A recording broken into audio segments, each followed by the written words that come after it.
Hi and welcome to this tutorial on Hibernate.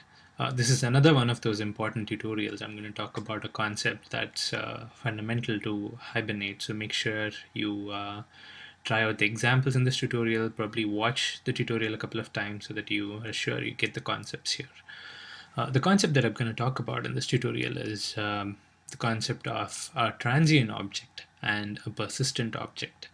This is something that we've been seeing all along in the tutorials, but without actually realizing it. So we'll spend some time and understand what a transient object is and what a persistent object is. And I'm going to explain these concepts with the best way to explain anything, which is by seeing them in action. So we'll write some code. I have this main method here. This is something that I've been using all along the tutorials. I have a session factory here which reads from a configuration, and I'm opening a session and beginning a transaction, and here at the end of it I'm committing the transaction and closing. So all my Hibernate transaction code will go over here. Now this is a common thing that we did earlier. We had a user details entity class. We had marked it as an entity, and all it does is it just has an ID and a name. The ID has been marked as @ID annotation with a generated value, and the name is just another property. Now we did this in our earlier tutorial, but let's try this again. I will instantiate a user object,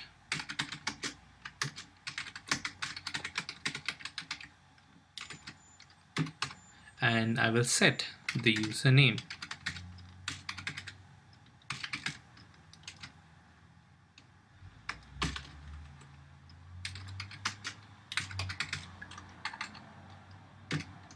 Okay, so now I have my user object here. This is an entity.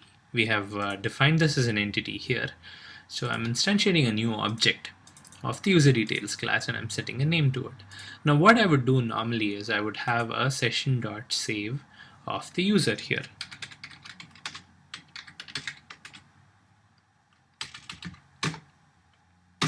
Okay, so when this line is entered, Hibernate would save this user into the database. So what would happen is it would have a new record in the table for this user. Now this is actually a two-step process. The first step is to instantiate an object, and the second step is to actually pass this object to a session.save. If you do not do this step, then this object is not saved to the database. It's fairly simple because we are not asking Hibernate to save this. Now, without passing an object to a session.save, even though it is an entity object, if we are not passing this to a session.save, this object is said to be what is called as a transient object.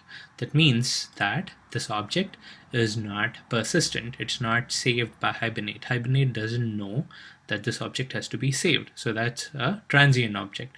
And now when I use a session.save to save this object, then it becomes a persistent object. When an object is persistent, then Hibernate tracks that object and saves it.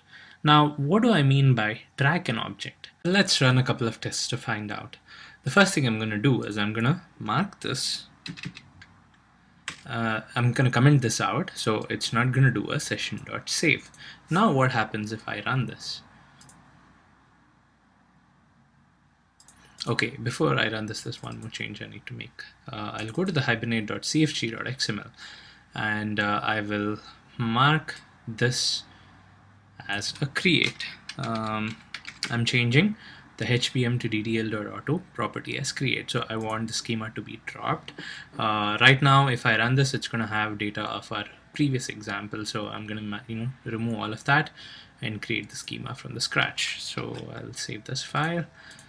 And of course, I'll save this. So what we are doing here is we are instantiating a new object of the entity class, but we're not passing it to Hibernate. I'm just beginning a transaction and I'm closing it. Now, if I run this,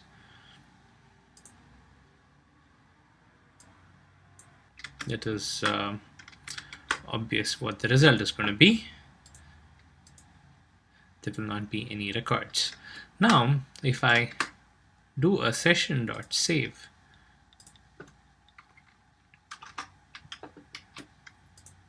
of this object that I'm initializing here,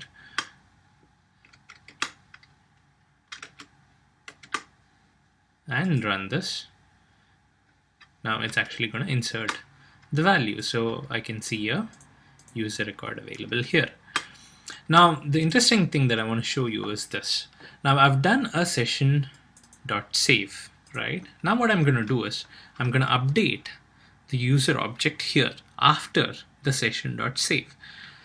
Well, before the session.save is straightforward. Now, if I do a user.set username, say updated user. Okay, now what's the value going to be in the database? Obviously it will be the updated user. Okay, simple enough. Now the question is, what happens if I do this change after the session.save? Now I have a user object here. I have already asked Hibernate to save this, and now after I've asked Hibernate to save this, I am changing one of the properties of the user. Now, will the user in the table, will the value be test user or the updated user? Let's find that out. If I run this, here you see an insert statement and an update statement. What's going on here? Now let's query it. Again, the value is updated user. So what's happening here is that when I do a session.save, Hibernate is doing an insert of this data. It's inserting test user. But then when I change the username of the user object, and I'm not asking Hibernate to save it again. Note that here. I'm not doing anything else here. I'm just changing the property of the user object. But what Hibernate does is it automatically triggers the update so that the value in the database is also reflecting this change. So this opens up a lot of new questions here. Now, how does Hibernate know what change to get reflected in the database?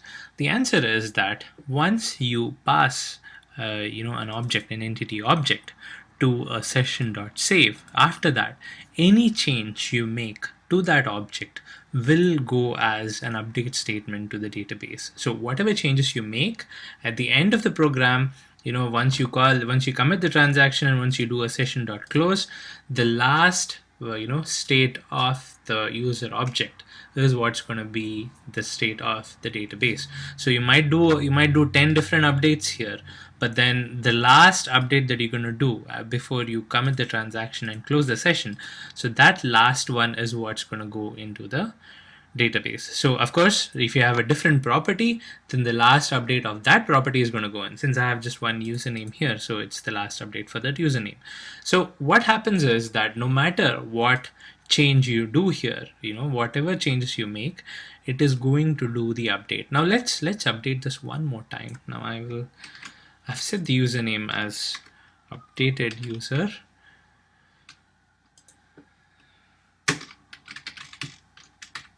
Okay, I'm going to do a set username twice after I've done a session.save. Now, will there be two updates entered? Now, note that there is just one update. So again, but if you look at the database,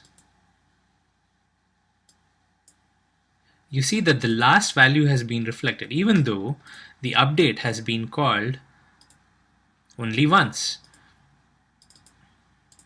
How is that happening? How is this update not getting reflected? What's happening is that not every change you make triggers an update query.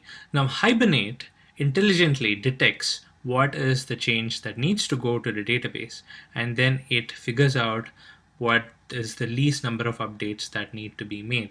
We're going to look at this in a bit more detail, but what's important to understand here is that once you hand over an object to Hibernate and say, hey Hibernate, save this object for me, then Hibernate is going to watch that object for any changes. So no matter what change you make, Hibernate is going to automatically fire update queries so that the row in the database that corresponds to this object is reflecting the changes that you have made in the object.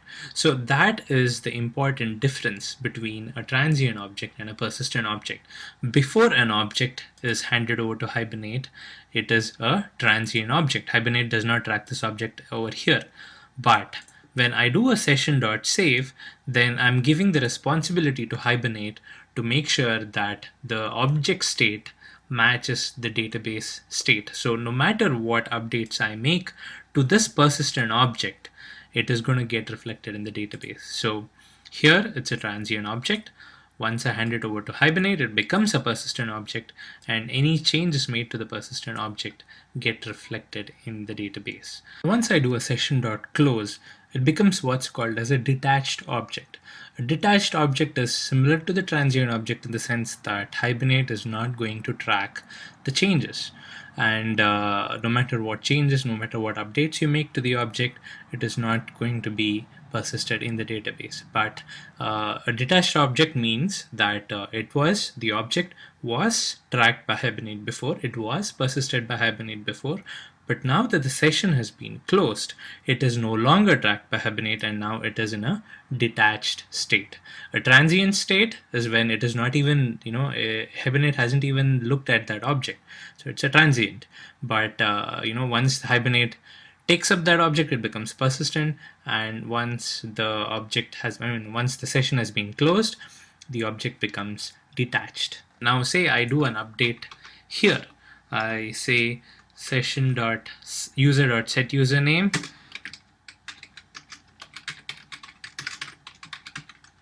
Now I do this. If I run this, let's see what's the database state. It does not have the update that I've made after the session close. Now this update has not gone through to the database because after the session closes, Hibernate says, okay, my responsibility is done. I have tracked this object as long as the session was open, and I have saved all the data to the database. But then after the session is closed, this user is not Hibernate's responsibility. It becomes a detached object. This is what we need to remember. Transient object before we hand it over to Hibernate. Once we hand it over to Hibernate, once we do a session.save, Hibernate takes the responsibility of tracking the object and making database updates. And once the session is closed, the object becomes a detached object, and Hibernate is not going to track the changes. Hope this is clear. We're going to look at a few more, implications of this concept in the next tutorial.